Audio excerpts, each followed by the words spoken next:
বন্ধুরা চলে আসলো তোমাদেরই আবার সেই ভাই বিজু মেকানিক ভাই।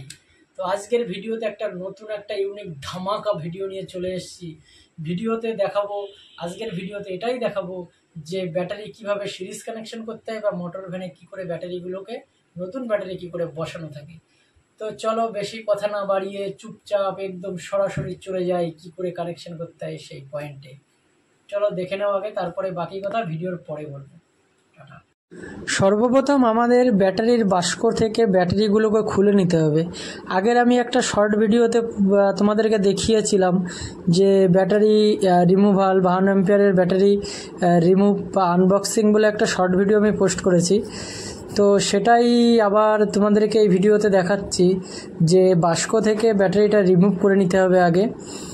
কারণ রিমুভ করে নেওয়ার পরে আর একটা বাস্কে তোমরা দেখতেই পাচ্ছ দুটো করে ব্যাটারি থাকে, 12 ভোল্টের, একটা 12 ভোল্ট 52 অ্যাম্পিয়ার করে। তো 12 12 24 ভোল্ট, মোট 4টে করে ব্যাটারি লাগে। তো অলরেডি আমি আগেই দুটো ব্যাটারি খুলে রেখে দিয়েছি, আর এখন দুটো আমি খুলে নিলাম। এবার চলে গেলাম সরাসরি ভ্যানের কাছে। তো দেখতে পাচ্ছ আমি আগে থেকেই 4টে ব্যাটারি বসিয়ে রেখে দিয়েছি ওখানে। আর এর মধ্যে একটা কথা বলবো, দেখো যেহেতু বাস্কটা ব্যাটারি থেকে অনেকটাই বড়, তো সেই অর্থে কি হচ্ছে ব্যাটারির মাঝখানে দেখতে পাচ্ছ অনেকটা করে ফাঁকা রয়ে গেছে গ্যাপ। এবার এই অবস্থায় যদি আমরা সেট করে দিই তো ব্যাটারিগুলো পড়ে যেতে পারে। তো সাইডে তোমরা দেখতে পাচ্ছ যেরকম কাগজ লাগানো, ওরকমভাবেই ব্যাটারিগুলোকে সব জাম করে নিতে হবে। সে কাগজ হোক বা সোলার টুকরো হোক, যাদি হোক, আমরা জাম করে নেব। তো সরাসরি জাম করার পরে চলে আসলাম ভিডিওটাতে। দেখতে পাচ্ছ প্রত্যেকটা মাঝখানে মাঝখানে কাগজ দিয়ে এবং শোলা দিয়ে জাম করে দিয়েছি এবং উপরে দুটো টুকরো কেটে নিয়েছি। আর এখন আমরা কি করব, চলে যাব সরাসরি উপরে একটা লম্বাভাবে একটা দিতে হবে, একটা লোহার টুকরো দিয়ে চাপা দেব, চাপা দিয়ে নাট বোল্ট দিয়ে ওটাকে আটকে দেব। তো চলো সেই প্লেটটা নিয়ে আসি। এখানে দেখতে পাচ্ছ এখান থেকে প্লেটটা নিলাম, নিয়ে এখানে আগে থেকে নাট বোল্ট আমি ঝালাই করে রেখে দিয়েছিলাম রং করার আগে। তো এই পাতিটা আর রং করা হয়নি, ভুলে গেছিলাম তাড়াহুড়ো করতে করতে। তো আর রং এখন করব না, এইভাবেই লাগিয়ে দিচ্ছি, কারণ এটা নিশ্চয়ই চালির নিচে থাকবে, তো কেউ দেখতেও পাবে না।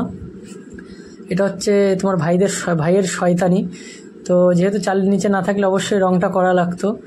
তো এখন এই নাট বোল্টের ছিদ্রের মধ্যে এগুলো সেট করে দিয়ে আর নাট বোল্টে টাইট করে দেবো, যাতে ব্যাটারির বাস্কগুলো বা ব্যাটারিগুলো নড়াচড়া না করে গাড়িটা চলার সময়। তো একটু অসুবিধা হচ্ছিলো যেহেতু লাইনটা সোজা ছিল না। তো অনেকটা কষ্টের পরে ব্যাটারিটা সেট হলো। এবং তারপরে কি করতে হবে, এই টুকরো তার এবং এই ব্যাটারির ক্লিপগুলোকে আমাকে নিতে হবে আর ব্যাটারিগুলো সিরিজ কানেকশান করতে। তো এই নাটগুলো আমি আগে থেকে খুলে রেখে দিলাম। এখন টায়ারের টুকরোগুলো আমি আগে থেকে রেডি করে রেখে দিয়েছিলাম, সেগুলো নিয়ে চলো ব্যাটারির কাছে যাই এবং কিভাবে কানেকশান করি তোমরা দেখো। তো প্রথমে নাটগুলো আমি ব্যাটারির সঙ্গে লাগিয়ে নেব এবং অবশ্যই তার আগে বলবো যদি কেউ ব্রোলিন কিংবা গ্রিস থেকে থাকে তো অবশ্যই পয়েন্টগুলোতে লাগিয়ে নেবে, কারণ তাহলে কার্বন টার্বন জমে না। তো একটা লাল, একটা প্লাস, একটা মাইনাস করে এইভাবে তারগুলো ভিডিওতে তোমরা দেখতে পেলে। আর অবশ্যই ভিডিওটা একা একা ক্যামেরা ধরে করেছি, তো হয়তো ঠিক মতো উঠেছে কিনা জানি না। যদি কোনো সমস্যা থেকে থাকে, বুঝতে না পারো, তো পুনরায় আবার কমেন্ট করো, আমি চেষ্টা করব পুনরায় আবার পরে নেক্সট ভিডিওতে আরও ভালো করে কানেকশান এবং ভালো করে বোঝানোর জন্য। আর ভিডিওটা কেমন লাগলো অবশ্যই কমেন্ট করে জানাও।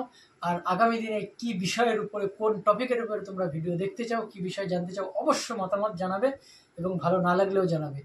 আর অবশ্যই চ্যানেল সাবস্ক্রাইব করার জন্য বলবো, কারণ নতুন নতুন ইউনিক টেকনোলজি নিয়ে চলে আসবো, যা আজ পর্যন্ত কোনো চ্যানেলে আসেনি বা কেউ বলেও নি। সেই সমস্ত চ্যানেল বা ভিডিওগুলো পেতে আমাদের চ্যানেলটিকে লাইক এবং সাবস্ক্রাইব অবশ্যই করো, আর তোমাদের মতামত কমেন্ট অবশ্যই করো। সবাই ভালো থেকো। আজকের ভিডিও এই পর্যন্ত, বাই।